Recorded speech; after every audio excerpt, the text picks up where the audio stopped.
It's Lucy Litch, and this is Tiny House Conversations. It's the Australian-based podcast where I interview experienced tiny houses, tiny builders, and adventurers in the tiny world so you can discover how to create, build, and transition into tiny life.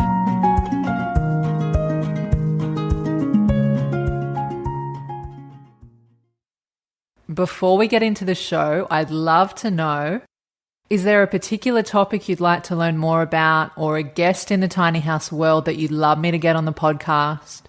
Maybe you know of a tiny houser with an interesting story, or a tiny builder who builds amazing tiny homes and offers a professional, ethical, and reliable service.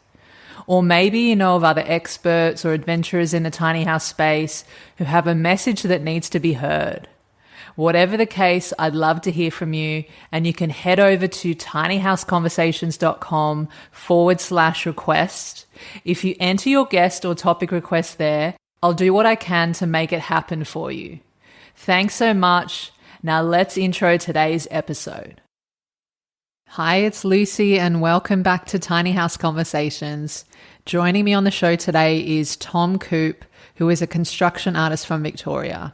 He has been working in the tiny house industry for 7 years, and for 4 years has been focusing on building bushfire-resilient tinies. Tom has lived tiny, lived off-grid, and spent most of his life living in and around bushfire zones and fire-affected communities. He has recently displayed some of his work at both the Sydney and Melbourne Tiny Homes Expos. Actually saw his tiny house at the Sydney Expo recently, and can be found online under the name TC Tiny.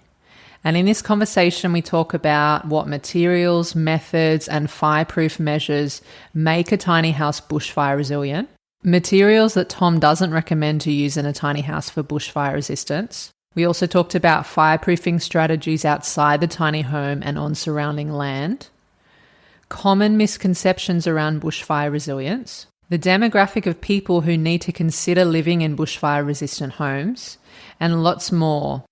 Tom is such a wealth of information on all things bushfire resistance and tiny homes. So let's go chat with Tom. Hi, Tom. Welcome to Tiny House Conversations, and thank you so much for being here. Hi, Lucy. Thanks for having me. My pleasure. So, Tom, you're a construction artist who focuses on building bushfire-resistant tiny houses. I'd love if you're able to start by taking us back to where your tiny house story began and what brought you to focusing on bushfire resilience for tiny homes. It's a long story. I'll give you the short one. I first heard of them, tiny house, 7 years ago. It was at an Australia Day party. A friend of mine said she was building one. I loved the idea. I hadn't heard of it before, especially as at the time I was a playground artist. And when it comes to housing affordability, that as any kind of artist or designer, you basically put that in the basket of not happening. Houses just weren't something I was ever going to be able to afford. So the idea of a tiny house really took me. And I was also quite inspired by a number of people who were taking on these projects, which at the time was a bit of a novelty to me. A lot of people I knew didn't have any kind of trade skills, and the fact that these people, typically young women, were really keen to learn trade skills, I thought was fantastic. So, I started off helping DIY tiny house builders. I had a long career already in trade work and had quite a diverse set of skills, which lent itself quite well to tiny house building. So, the first couple of jobs were DIYers, and I worked a couple of times, once a month or so. I was volunteering at an eco village down in Gippsland, and they had quite an extensive collection of tiny houses that were built also usually by DIYers. And I was just really excited about the off-grid living, the alternate and cheaper lifestyle that people were looking to live, and for people wanting to learn trade skills and be more independent. So I loved that section of it, and then eventually found myself living in Kinglake off-grid, and surrounded by tiny houses. Really, there's quite a lot of, this is down in Victoria, quite a lot of tiny houses and converted sheds in there as a result of 2009 bushfires. And I was working with council to get a tiny house, a regular house approved through the bushfire protection sort of channels, and just realised how much of council's effort was revolving around bushfire, and thought if tiny houses were ever going to be legalised or commonplace or accepted, they were also going to have to meet these kinds of compliance requirements. And yeah, sort of started from there. Also had a sustainability aspect to it. I didn't like the idea of building houses multiple times. It was clear that a lot of these tiny houses were going to burn down in bushfires. They're often placed in really dangerous fire locations. They're very small, often window heavy. Yeah, basically figured that something had to be done in this area, and thought I might be the first. I never thought I'd be the last. Still don't. I'm sure other builders are looking into it. It's been quite a long journey of development, which is now, I think I'm up to number 7, house number 7 or house number 8 now, bushfire tiny number 8, and overall about 12 tiny houses. Oh, amazing. And I'm curious, are you able to share more about the methods and the materials and the fireproofing measures that you use in the tiny homes that you build for this resilience to bushfires? Yeah, I share all my information for a few reasons. I mean, the idea of getting feedback from other people is always handy, because there's always something that I haven't thought of. So I always put my information out there. Initially, I started by copying the bushfire construction regulations in the Australian standards for house building. You couldn't copy them verbatim.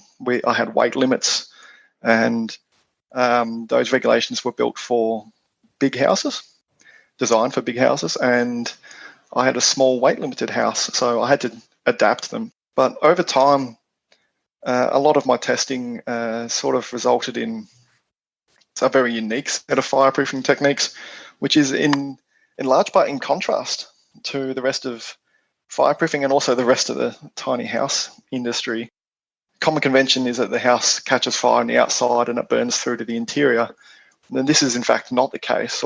Everything I've looked into suggests that houses actually catch fire on the inside long before the outside is really exposed to the kind of temperatures that would be required to set cladding on fire. So a lot of my efforts actually revolve around keeping the interior cool and stopping the fire from breaking inwards.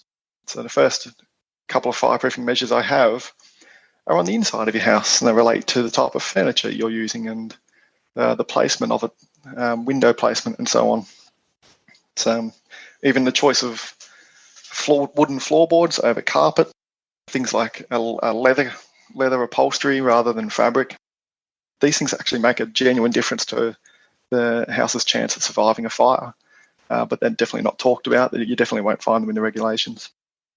What about the cladding and things on the outside? Because I feel like I've seen you talk about it maybe in some articles or something on your website, and you say that the cladding is often something that people think about first, but actually it's maybe not as important as, like what you're talking about on the inside.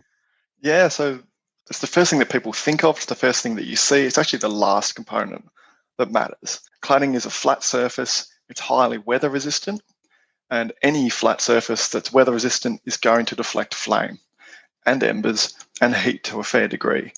What we want from an exterior cladding is actually something which is non-conductive, so that the wall stays cool. And many houses have been built to survive bushfire using tin cladding.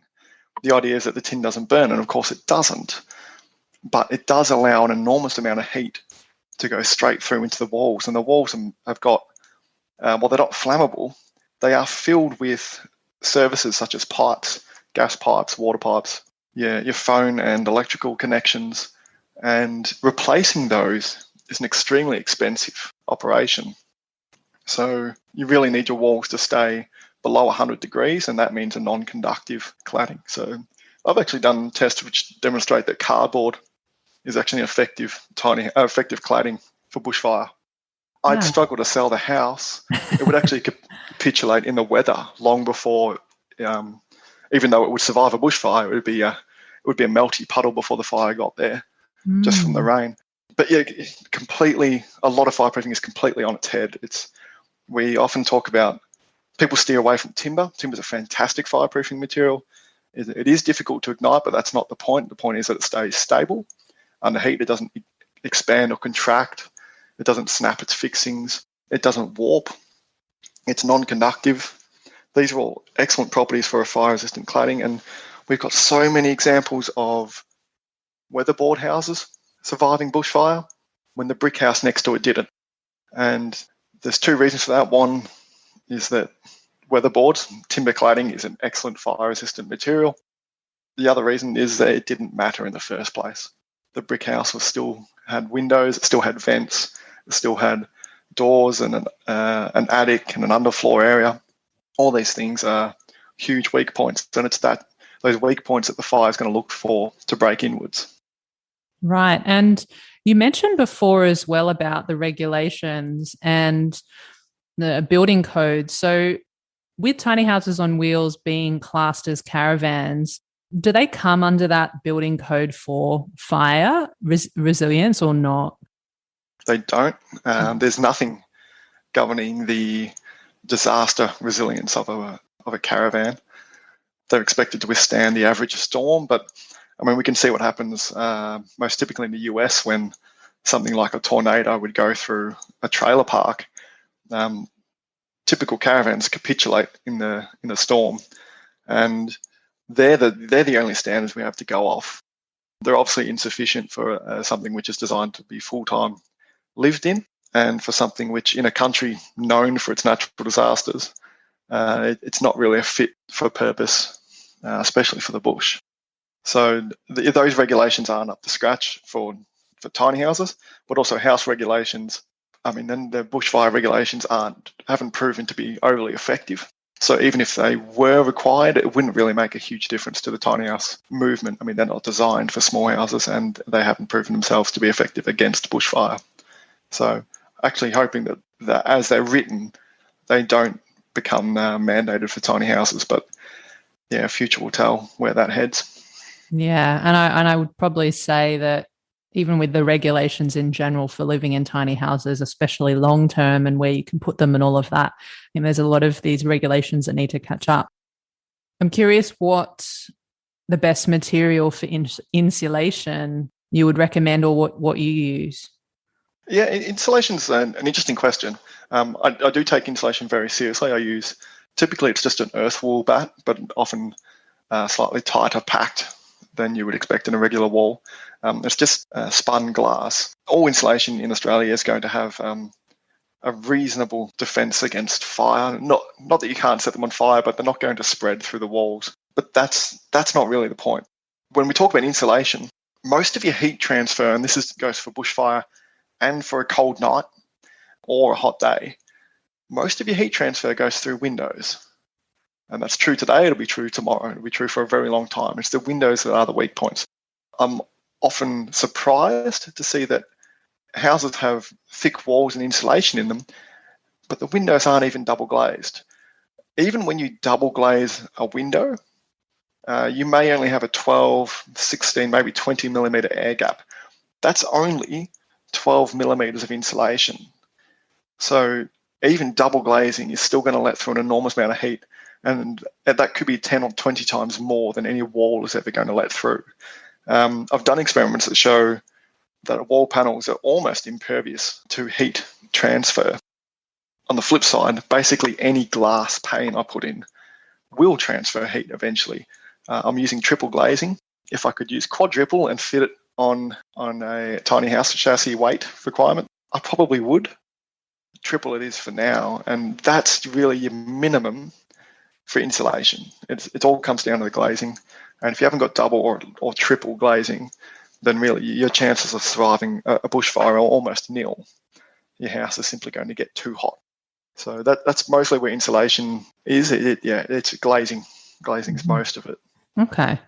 And what about any materials? I think you mentioned some before, but are there any other materials that you wouldn't recommend using in a tiny house build for the purpose of being bushfire resistant? Well, look, tin's the first one, if you can steer clear of that. Big question is, do you want to survive a bushfire or do you want to survive an inspection? And they're not the same. Regulations had to be written to appease public opinion. Consumer confidence is a huge factor, and consumers weren't expecting houses to be mandated to be built out of timber, to be bushfire resistant. So timber was largely left out of the regulations. However, I know that that's the best cladding for a house. So, I mean, as a result, there is a lot of claddings which do work, a lot of materials which work to an extent. One trap is aluminium. Aluminium's got a melting temperature of about 360 degrees. That's a long way below where we need it. We need it about 600. Rubber seals will melt at about 130 degrees. So your house might be sealed up really well in regular, daytime temperatures. Become a bushfire, those seals just vanish.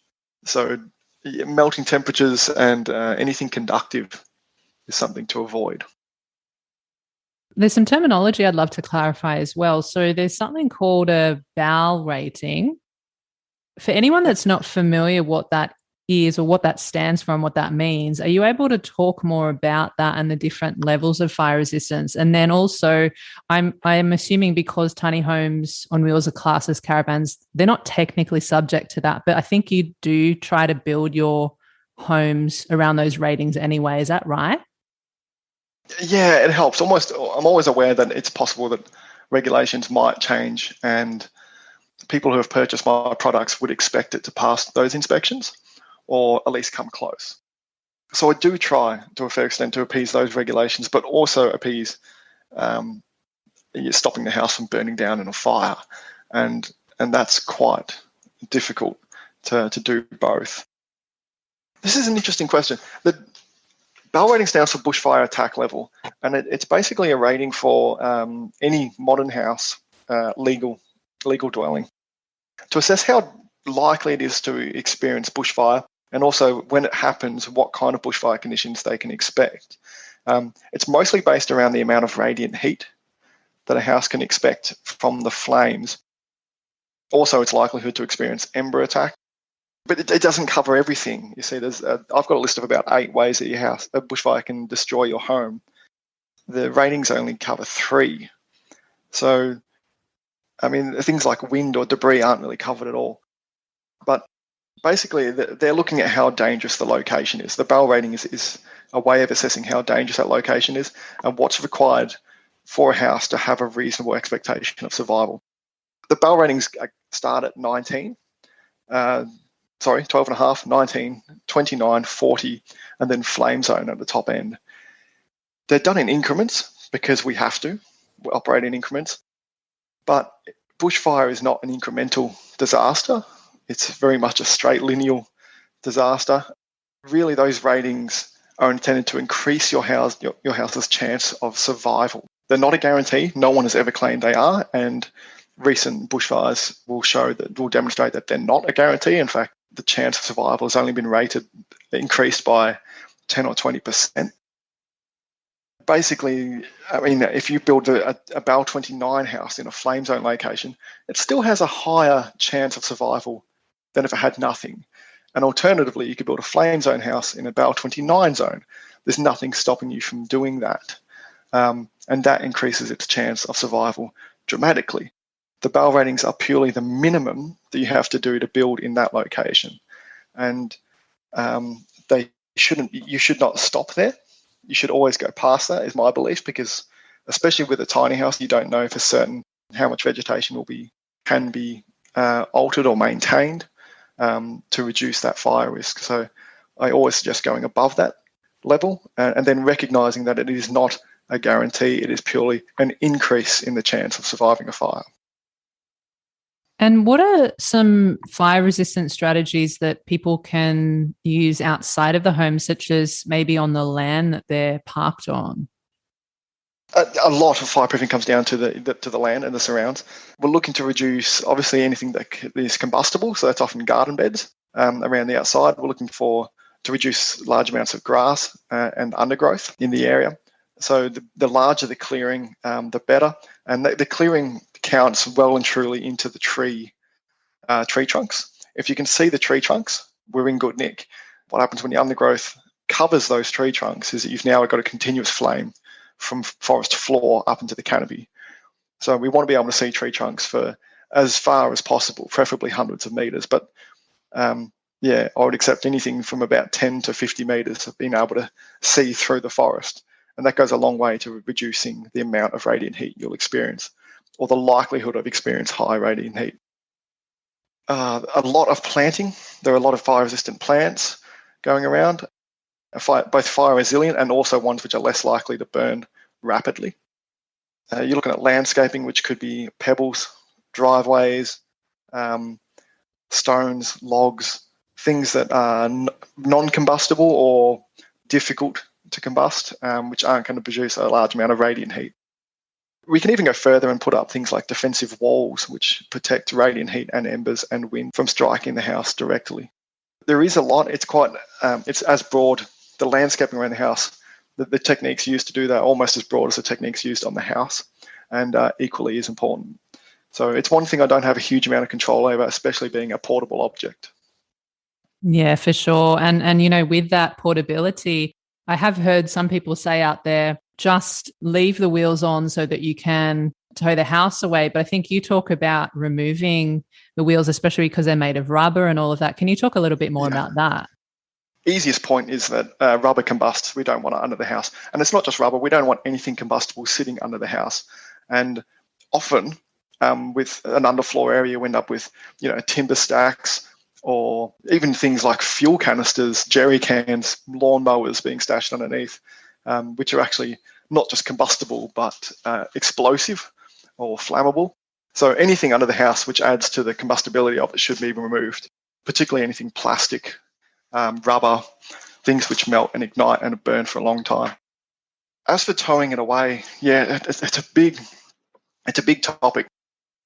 When you're building tiny houses, and we're going to an expo, and we have people have been arranged to tow them, so professional towers.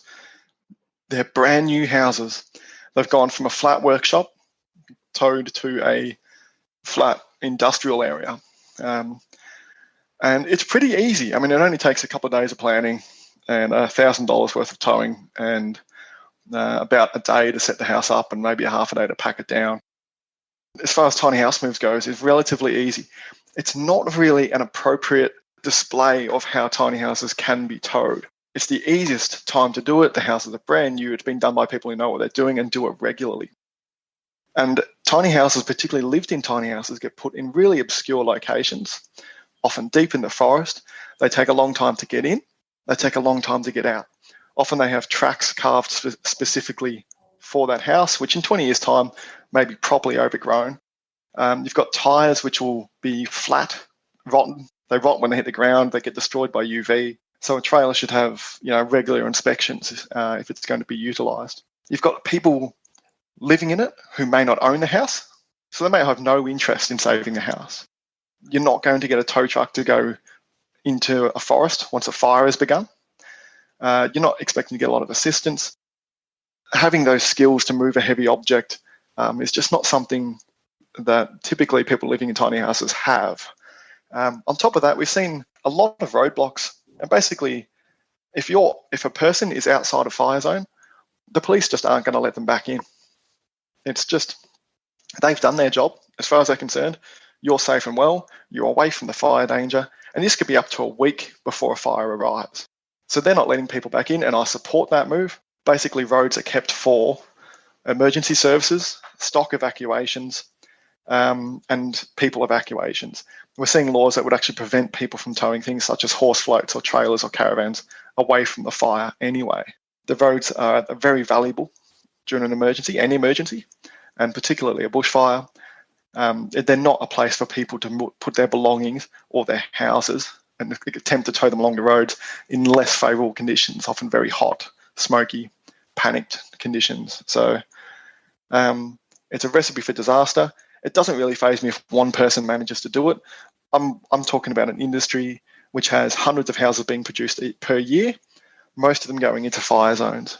So really we need an industry policy which reflects a future plan for volume tiny houses, not a plan which reflects current conditions for a small amount of tiny houses. That's not going to be effective. So no, for several reasons, towing a house away from fire is not a good idea. Yeah, and I would imagine as well, like in a situation like that, when it's an emergency, it's stressful and there's all sorts of variables that, are hard to predict. It's not going to be the most efficient and quick option and all of that. One thing we have to consider is that the time frame for fire prep can be as short as a few minutes. It could be hours. The black summer fires, as terrible as they were expected to a fair degree. The bush had been dry for a couple of years, and the fires started quite a long time before they did a lot of their damage and reached highly populated areas. They were terrible fires, but they didn't catch a large number of people, or they certainly shouldn't have caught them off guard. If I think the fires I know best were the Kinglake and Marysville fires of Black Saturday. It was a wet year. It was not a dry period at all. It wasn't a bad fire season. It was a bad fire day. The bush was extremely lush, hence the huge fuel load.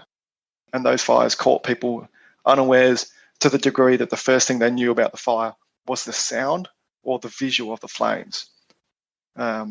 So no tiny houses were getting towed away from those that day. Yeah, I can imagine. And again, from a bushfire resilient standpoint, would you recommend electric rather than gas? Yes. Yeah, definitely. Well, my least popular opinion about houses in the forest is that they shouldn't have wood heaters. Basically, anything combustible being used as a fuel source is not ideal. Sometimes there's no option. I concede that. But gas, obviously, usually we're off grid, so we've got an above ground gas bottle, which is its own fire hazard. On top of that, most of what I do is trying to stop the inside of the house catching fire. So having gas pipes or just any kind of gas heating, gas stoves, preferably you wouldn't have them. As long as I'm building a house which doesn't have to have gas, I won't. There are ways of putting it in and increasing the safety of it, but it is a hazard which best removed if possible.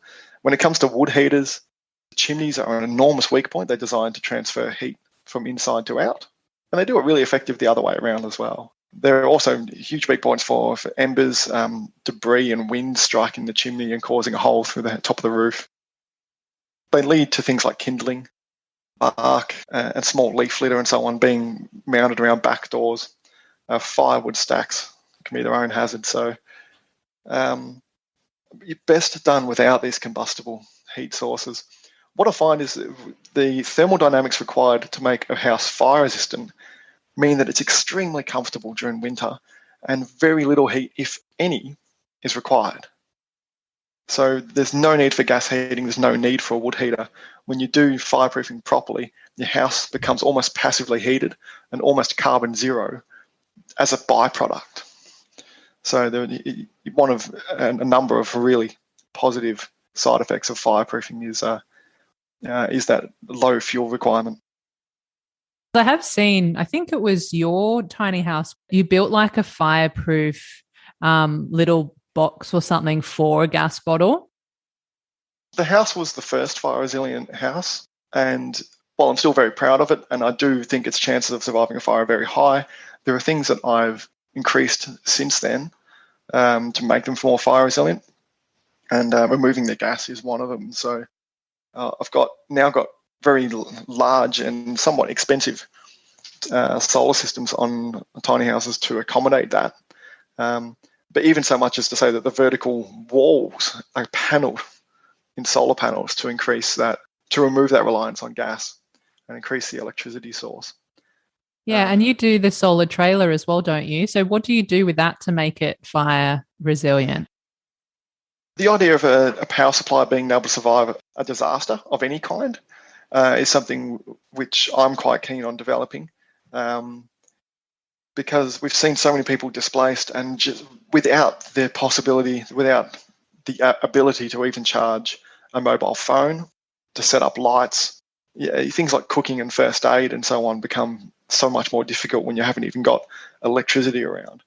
So basically, I built a solar trailer, and for the battery system and the inverters, which is both the expensive part and the most difficult part to replace, are in a firebox at the front, highly fire resistant, small box, which is intended to keep the whole system cool, and is very effective at doing that. It's very difficult to test genuine fire conditions to know if all those batteries and inverters would survive, but I've basically done everything that I can do at this point to make sure that they do. And one thing you're not going to be able to do is tow a trailer immediately after bushfire. You're going to lose things like electric brakes and so on. And anything that's been through a fire is going to need proper inspection by an engineer if it's at all usable. But almost certainly you'd still be able to get battery power, 12-volt electricity and 240-volt electricity from a properly fireproofed power supply. That could go a long way for a homestead. Also got the potential for those trailers are far more towable than a tiny house. Whether you could save that from a fire is more debatable than a tiny house. But also being able to transport sources of electricity into post-fire zones, fire-affected areas, so that they can be utilised as a community resource without the need for generators, which obviously noisy, fuel-dependent, and are always short-term fixes. So the solar trailer's got a much longer lifetime in terms of how you can use it and how renewable and sustainable it is. Amazing. I'm also wondering, just as I'm listening to you speak, like if someone at home is listening and maybe they're already living in a tiny house and they haven't thought previously of bushfire resilience and building their home for that, can different fireproofing measures be added to an already existing tiny home?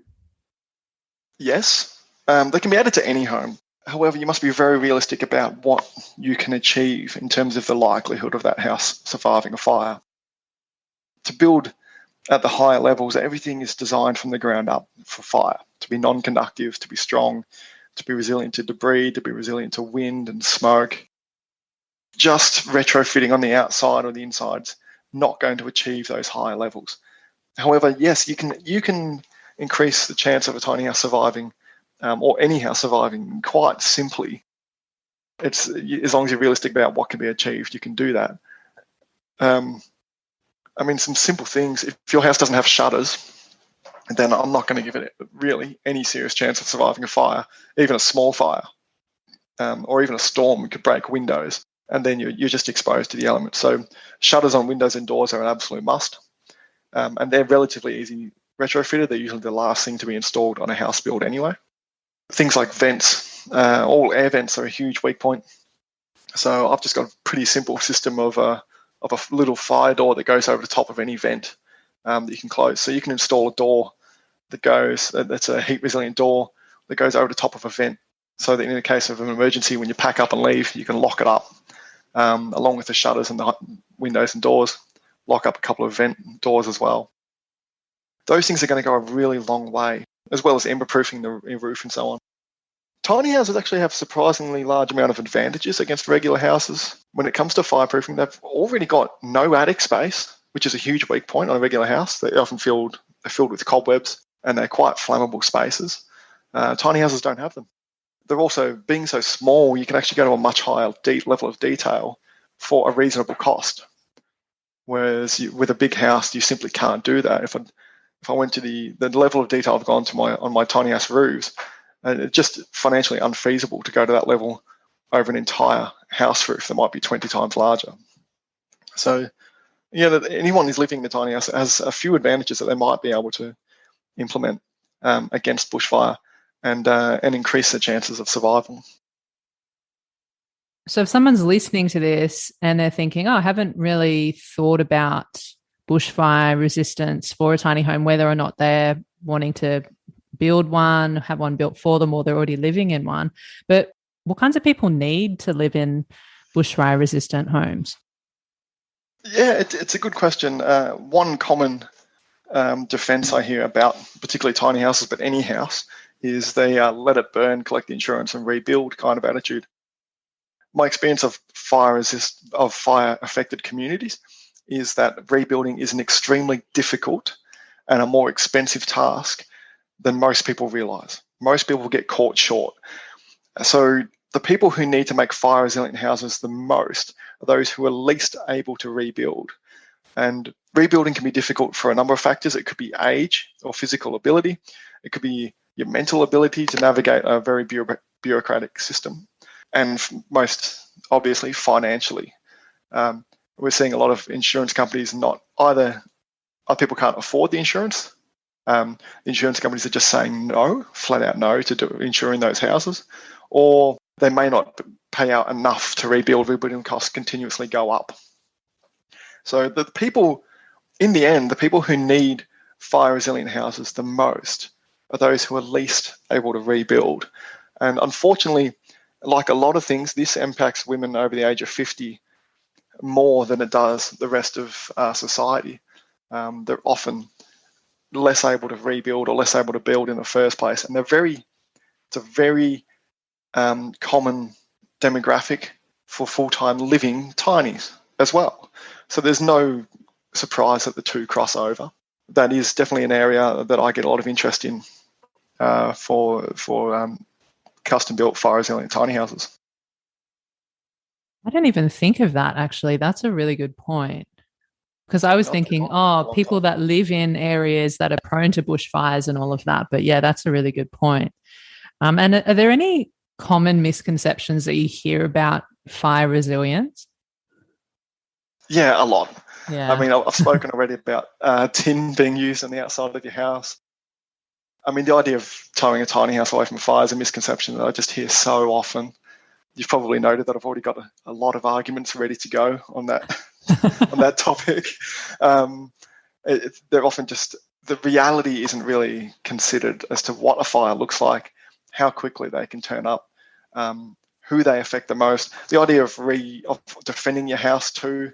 CFA now recommends if you choose to do that, and it's a big if, and if you're able to, because they might not let you, then they're suggesting 4 able-bodied and experienced firefighters to do it.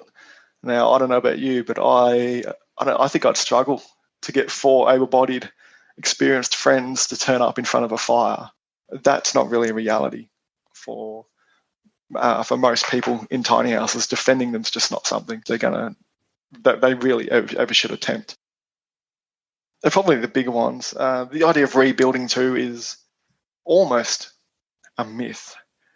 It's not completely a myth, but for a lot of people now, especially if you're not a landowner, then the idea of just rebuilding is somewhat of a myth. I was living in Kinglake a decade after the fires, and they had a 50% rebuild, and out of those, approximately 50% were new residents. So that's somewhere very approximately 25% rebuild rate 10 years after the fire. So I'm going to put that in the myth basket. Yeah, and I'm sure there's many more as well. And I'd love to read something that I saw on your website, and I thought it was, I don't know, just I guess going deeper into this fireproofing philosophy. So you wrote, "We need a new fireproofing philosophy here in Australia, one which bases itself on stability under heat, insulation, defense against flying debris, wind, and smoke. One which focuses on details like doors, pipes, and vents, as opposed to the outer cladding, which already offers a high level of defense against fire, regardless of the material. We need a code which rates timber, a material which remains stable under flame, has low heat conductivity, is impact resistant and strong even after it's burnt.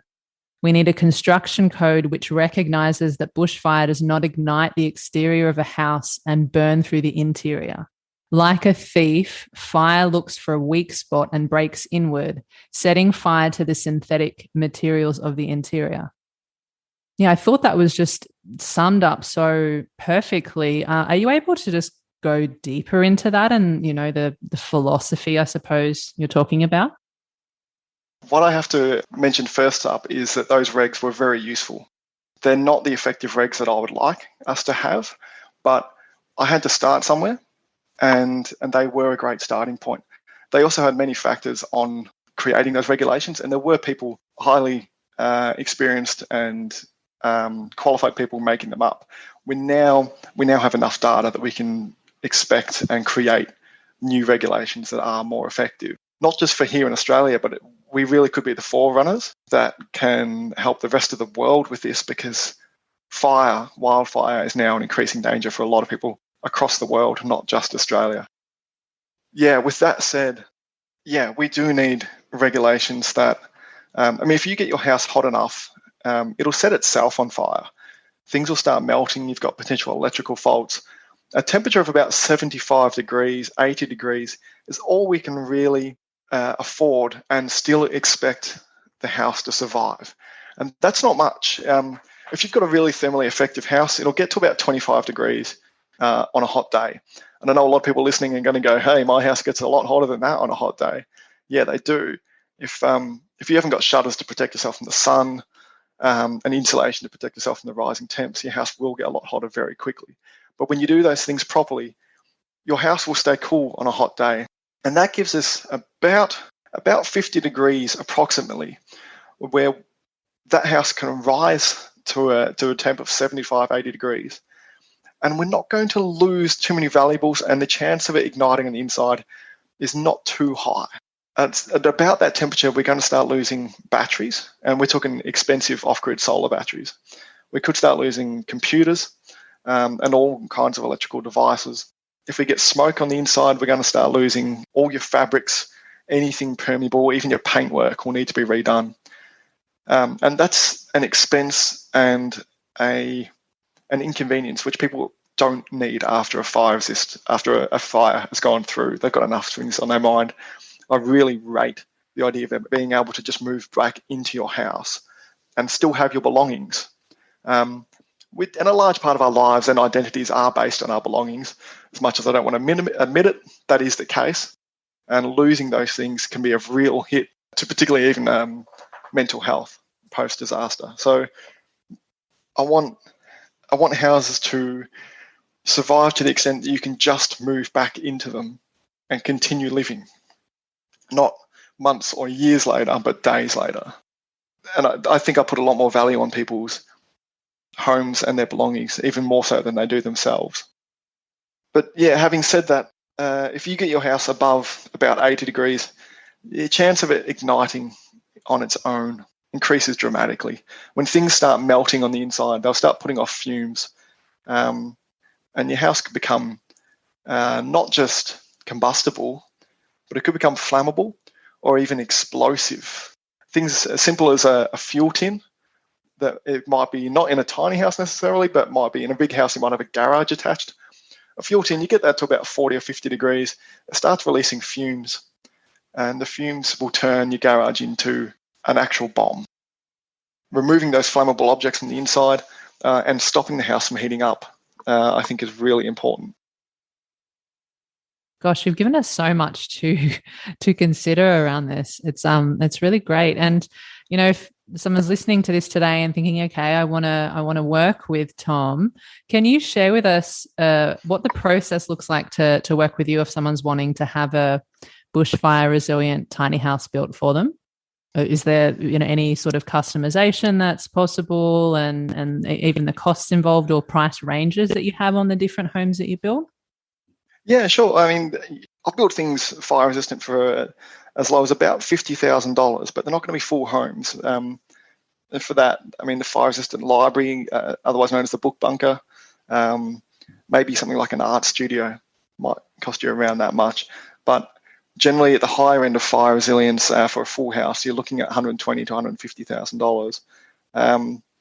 And from that, you have to be realistic about what I can build. I mean, I don't build 1.5 stories. I keep the house low for defense against a lot of things. I don't build them over width for council reasons. But for that reason, they end up very small, on the small scale of modern tiny houses anyway. To me, they're fine, but they are usually 5 to 7 meters long, single stories. I am restricted. There are things which for a price you could overcome, but prices start going up steeply when people design their dream home and then say, make it fire resistant. It doesn't work like that. I simply can't do it. There are physical limits as well in terms of, for instance, a window shutter that someone can operate without mechanical assistance. The windows are going to have to be small. There are limitations such as if I've put the house as low to the ground as possible, it's going to have wheel arches protruding into the floor. And that dictates how the floor space is going to operate. It's basically all my fire-resistant houses are galley style houses. I don't have the big open floor flatbed trailers that you do see going around very commonly these days. So I do have restrictions, and sometimes that makes the design process relatively simple. Basically, every component that I've now designed is fire resistant, which does remove a lot of the choice, which I think most people find actually a little bit relieving, because there's so many options on the market at the moment and so many design choices to make that I actually remove a lot of them. If you let me do that, then the price stays reasonable. The process for it, typically I'm going to have a lead time. At the moment it's not too bad. It's about 6 months before I can start a project, and I work by myself, so that's great for the level of detail. It's bad for the time frame. And yeah, so generally they're taking me about 6 months to turn around a build, and the design process can go for an equally long period of time. I don't rush people. I'm not a huge turnover. I'm not doing bulk tiny houses, and they all are very much unique and tailored to not just the person but also the location. So I would need to come to the site, check out, make sure I'm building the appropriate thing for the location. So yeah, the worst case scenario for me is to build something which is underdone, and having the owners expect it to survive a fire when it doesn't have a realistic chance of doing that. So I do take a lot of pride and ownership over the work, not just a sort of off-the-shelf purchase. Yeah, for sure. And what areas do you service? Where can they be delivered to? I'm in Victoria, but half the tiny houses I've built have gone to New South Wales. So, interesting. Yeah. I mean, not surprising. I mean, there's been a few disasters up there, so that's probably not a huge surprise. And it is a very big state with a lot of people living in fire zones. Really, they can go anywhere. The only place I'm really going to struggle is Western Australia. You can't get it there. It's just going to put prices possibly out of reach for people. So yeah, that's basically, if you listen to this podcast, I could probably get one to you. Awesome. And we were talking offline before we started recording the different purposes that some of your houses have been used for. And you talked about the book library before. What other types of purposes have your clients used their tiny homes for? Yeah, I'm finding that work security from disasters. So disaster proofing your work is just as important as disaster proofing your home. And for some people, more important, because you can rebuild a home, but only if you've got a job. And if your job relies on something such as a valuable book collection, an artwork collection, music, for instance, then you might be more inclined to build a fire-resistant work unit as opposed to a home. And that's been true, yeah, most notably of the book bunker, which is housing a very valuable book collection, which the owner simply can't work without.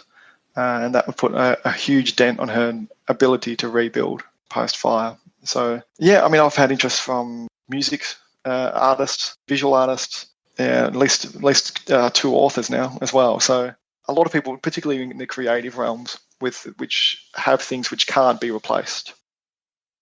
Yeah, and I'd say there'd probably be lots more multi-purposes for them as, the tiny house movement grows, not just living in them, people that have clients, and I've seen like little yoga and meditation studios and that kind of stuff. So yeah, that's really awesome to see. And as we start to wrap up the conversation today, Tom, is there anything that you feel like we haven't covered when it comes to bushfire resilience for tiny homes? Oh, a lot. Yeah. it's a huge topic. Yeah. But I guess anything that would be like beneficial for people to hear. Firstly, it's possible. We've got enough examples of surviving houses, so that we don't have to ask that question. It's absolutely possible to do this. And there are many ways to go about it. I've got a specific set of techniques I use which work for my skills, which work for the houses that I want to build, which work for typically what I'm finding in terms of the location. It is possible. There are ways to do it. DIYers can do it as well. I've put enough information out. There are a number of people I know who are DIYing their house using those techniques. So please don't hear $150,000 for a fire-resistant tiny house and think you can't have it. it is absolutely possible to do it yourself.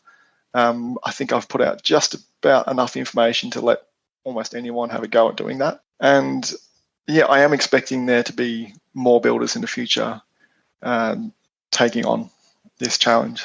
So yeah, that's probably the takeaway message, is that it is possible, and that there are other ways to go about it. So. Perfect. And are there any, exciting or interesting projects coming up for you this year, or anything else that you wanted to share that you're doing with TC Tiny?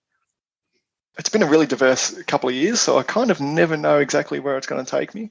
I do have a very nice project coming up, which isn't the most fire-resistant house I've ever built, but based at a BAL 40 level, so second top level. It is going to be a fantastic example of what is an affordable, accessible, and effective fire-resilient house. So I'm thoroughly looking forward to that. It's going to a location in the Grampians here in Victoria. And always looking for very interesting projects. Lately, it's been mostly almost entirely fire-resilient houses. There is part of me that just wants to the freedom of building the most decorative tiny house in existence. So, yeah, hopefully looking forward to that. And I've really enjoyed the expos that have happened here in a number of different states. Hopefully, if you're listening to this, you can look forward to seeing my work at one of those next year. Yeah. So you're not going to the Brisbane one, are you? Brisbane's a little far at the moment. I know. I don't have a house. It's sold after the Sydney Expo, so I don't have a house to show off. Fair enough. I would love to be there, hopefully next year. It is a very expensive and difficult thing for any builder to get a completed display model house to an expo. Yeah, I'll bet. Yeah. Yeah, a very, very difficult and expensive task. So basically, my year will revolve around making that happen. Yeah, because I wondered with the Sydney Tiny Homes Expo that we were both at recently, because there was quite a few houses there, I wondered how they did the logistics of the towing and all of that, because there was like maybe one towing company there too, and how that all worked. But yeah, it sounds like it would be a lot to consider and go into. That one towing company towed half those houses in and out. Yeah, I heard that. Yeah. Yeah. Wow. So, yeah, I don't know. Can we give him a plug or not? Yeah, totally. Rick's Towing, right? Rick's Towing is based here in Victoria. Yeah. Yeah. Give him a buzz. Knows what he's doing, and that is what it takes. It does take people that are experienced with tiny houses who know what you're talking about when you call them up, and know how to get in and out of where you want it. It is a difficult thing. I'm fortunate enough to be able to, if I can keep them on the small side, I can tow them myself. And that's really the only way that a small builder can get these houses to an expo like that. You've really got to be able to move them around yourself. So if someone wants to work with you or connect with you online and see what you're up to, where's the best place to do that? TC Tiny on Facebook. I'm also on TC Tiny Houses on Instagram, because someone in Queensland has the initials TC and a tinny and a spelling issue. Oh, funny. Yeah, so I've lost my handle on Instagram, but that's right. TC Tiny Houses, you'll find it.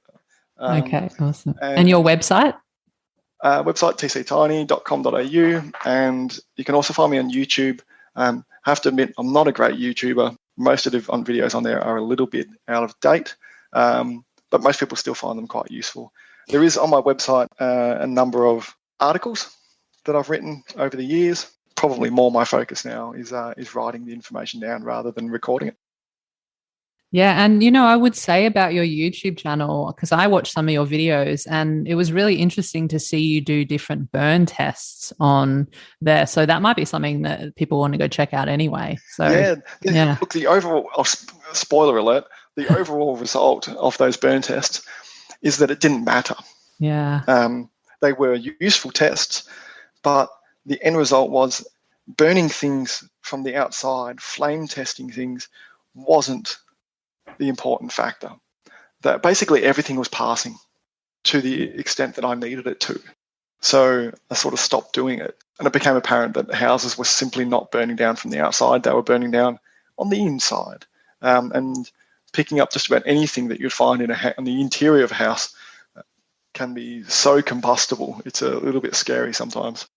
Not a lot of burn tests happening just at the moment. more looking towards the insulative factors and ways that I can make the fire resistance foolproof rather than relying on human interaction. Yeah, well, I love what you're doing here, Tom. And, if anyone that wants to check you out, I'll put all the links and things that we discussed today in the conversation at tinyhouseconversations.com. And I just want to say thank you so much for taking the time today, Tom, and for sharing extensive knowledge around bushfire resilience for tiny homes and for sharing your stories and experiences. I really appreciate it. Oh, not a problem. Thank you. Appreciate your time as well. It's been really easy. So looking forward to the whole series coming up.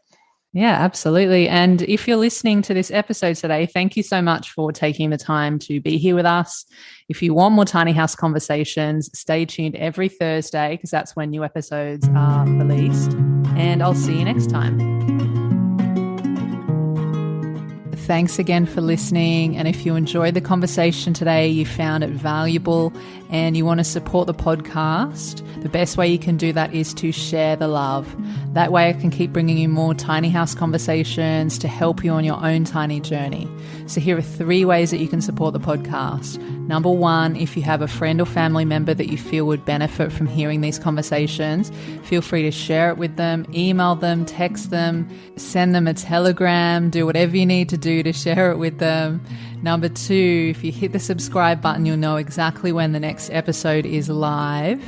And number 3, if you head on over to Apple Podcasts or wherever you're listening to podcasts and leave a 5-star rating and review. Thank you so much in advance. I appreciate you, and I'll see you in the next episode.